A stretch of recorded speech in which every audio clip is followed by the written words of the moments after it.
Come on, Soda Pop, let's go. Bruce Danielson, Sioux Falls. While Jim gets set up, I wanted to say that on today's 100 Eyes show with the Argus leader, that Stu Whitney and his guests were discussing and joking about the EC siding, the event center siding. And we're getting close to a deadline that I thought was imposed for a one-year warranty program to make sure everything was up and up on the event center, and we still don't have an answer, and we're getting close to that deadline. So just would like to have some kind of an answer one of these days. And Mr. Mayor, I wanted to thank you for handling a situation last week at the meeting, the city council meeting, when you handed the gavel over to Kenny Anderson and you asked a very important question that a lot of us in the audience were asking, and it should have received a very simple answer. And thank you for getting that very simple answer. It took 2.5 minutes to do it, but we got the answer. And then we have some issues on the dealing with that concern from last week with the vacation of the street Duluth. And so what we'd like to know in here is how does a neighborhood actually know if they're the target for something like this? You know, we've been going through and looking at all of the items that are out there. There's 4 dots currently on the city's 2035 plan. And so we want to know what the target is. And go ahead, Jim. And so what I've done here is, sorry about the confusion here, but we've got a series of colors on here. If you notice the target that I just had on there, plus this, we have all these colors, and we're trying to figure out what's going on. I'm kind of new to the Shape Places discussion and all of these things that are involved. And so I'm doing a crash course in learning on this, and as people ask me questions, I'm passing it on. So go ahead, Jim, on the next one. Yeah, that's fine. And so on this, last week Mike Cooper was up and he presented this green dot. And we started asking what's so important about the green dots. And if you notice on the green dot, it's showing up in a big form in this area. And you guys made a vote last week based on a green dot. Our question is, why is there a green dot in this area? If we go to the next map, this is out of the 2035 plan that was published in 2009. Where at 41st in Minnesota and where else are there going to be dots that we don't know anything about? You know, when were the decisions made about these dots? Go ahead, Jim, on the next one. So we started looking at the big green dot that I showed you a few moments ago that Mike Cooper gave us, and why isn't there a dot on 41st and Minnesota? You know, we've got a situation here where these people in that neighborhood didn't know they were living under a green dot.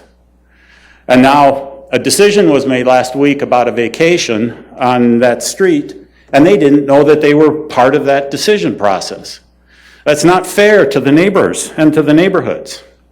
So our question goes back to, you know, when did the city council vote on dots? And if there was some kind of a decision made about dots, shouldn't the public have been involved in it? How many more dots are missing off of the maps? I was just at a meeting today on the transportation meeting, on all the plans for the new streets and so on that go out to 2040. And I was looking at that, and I didn't see any green and red dots or anything else on those maps. So we're doing some highway planning, but we don't have the neighborhoods involved in knowing that all of a sudden their street or their neighborhood is going to be eaten up by some kind of a commercial development. So there are several developments in newer parts of town, and they're going to be very surprised as we start seeing these neighborhoods eaten up by commercial development. So we're putting in new $200,000, $300,000, $400,000 houses, and we're going to start seeing these people being upset. And so we're just asking is, how big these dots are going to be, 200, 500 feet, and how do we get an answer as to the dots? So thank you very much. Mr. Anderson, thank you as well. Appreciate it. Folks, anybody else want to engage the council? Well, okay, very good. Please come forward, sir.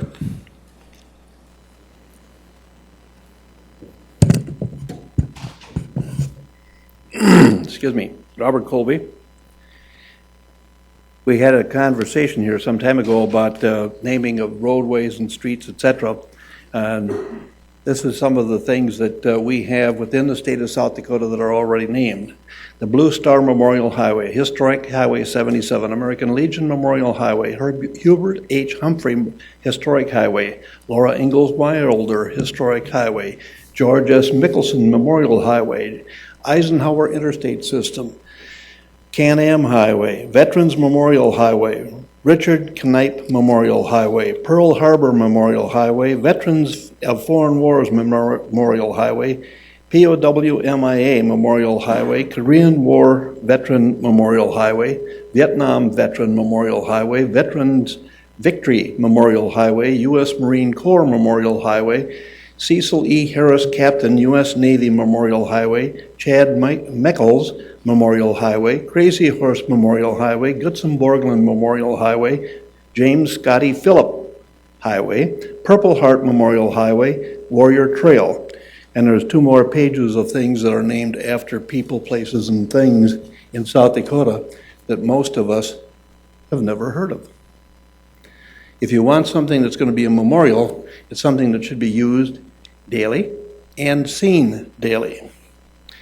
Now, I would give you a literary suggestion as I change direction here, that you might, in the interest of reading, pick up a book by George Orwell and read Animal Farm. It gives you a good history of how our congressional delegation acts and behaves. The best quote from that is, "As the hogs rule the roost, all animals are equal. It's just some of us are more equal." I hear public comment has a chance of being moved to the end of the meeting. And my father was a very uneducated man because his father kept him out of high school because of the dirty 30s. He was rather straightforward, unlike myself. And if that were to take place, to move the public comment to another point in the meeting, his words would have been 2. One of them would have been chicken. He was a Republican. There's another word after chicken. He was a Republican, never had much good to say about any Democrats, but he did like Harry Truman for 2 reasons. One is a little sign that was on Truman's desk: "The buck stops here." And the other one, Truman actually said it: "If you can't stand the heat, get out of the kitchen." Ms. Colby, thank you very much. Come on, Soda Pop, let's go. Come on, let's go. Come on.